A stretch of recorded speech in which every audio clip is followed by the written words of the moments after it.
Yeah, I had the pleasure of meeting him once, but I was so nervous. He came up and I got introduced to him and I asked for a photo, which was fine. And then I said, "Oh, Bruce, would you mind smiling in the photo?" And as I was saying, "Would you mind smiling in the photo?" I said, "What have I done?"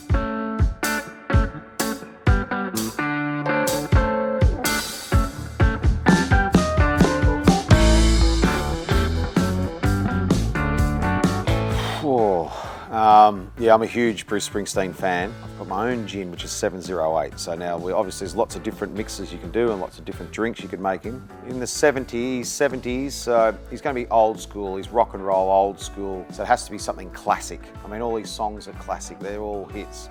So I think the old classic martini, not the half drunken one like I have, but a full classic martini, I think would be the best to give the boss, Bruce Springsteen. Yeah, I had the pleasure of meeting him once. I've never done it to anyone else in my life, but I was so nervous. I did, and you know, sometimes when you just, as you're speaking, you want to take those words back. He came up and I got introduced to him and I asked for a photo, which was fine. And then I said, "Oh, Bruce, would you mind smiling in the photo?" And as I was saying, "Would you mind smiling in the photo?" I said, "What have I done?" And he sort of looked at me and went, "Yep." And we did the photo and I've got the photo and it's like, I got this awkward, embarrassed look on my face because I was just an absolute dick.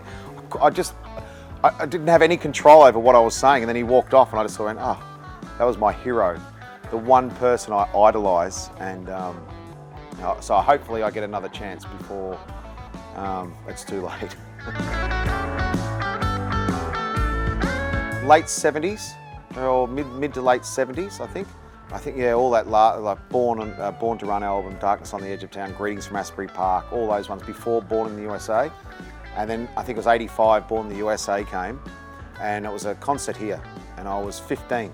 I remember lining up at the showgrounds overnight. I stayed overnight, and there were so many people there. And once they opened the gates to get into the concert, everyone just barged in and everyone got pushed, and I got pushed to the front, so I saw like 4 or 5 rows from the front, and I had just sitting up to him. It was just unbelievable. And I think since then, I think I'm in the 40s, somewhere around 42, 43 concerts I've seen Bruce Springsteen play over a long period of time. I think obviously seeing him in your hometown here in Melbourne was pretty amazing. I had the opportunity to see him in Madison Square Garden, but it didn't eventuate in the end. So yeah, seeing him in your hometown here in Melbourne was pretty amazing. He's just a legend.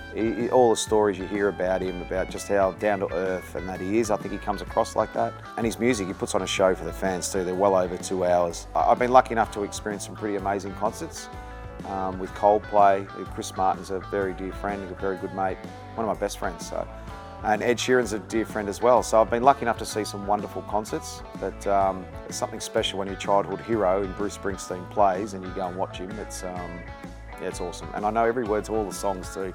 So I'm one of those, I stand there and sing the whole time too.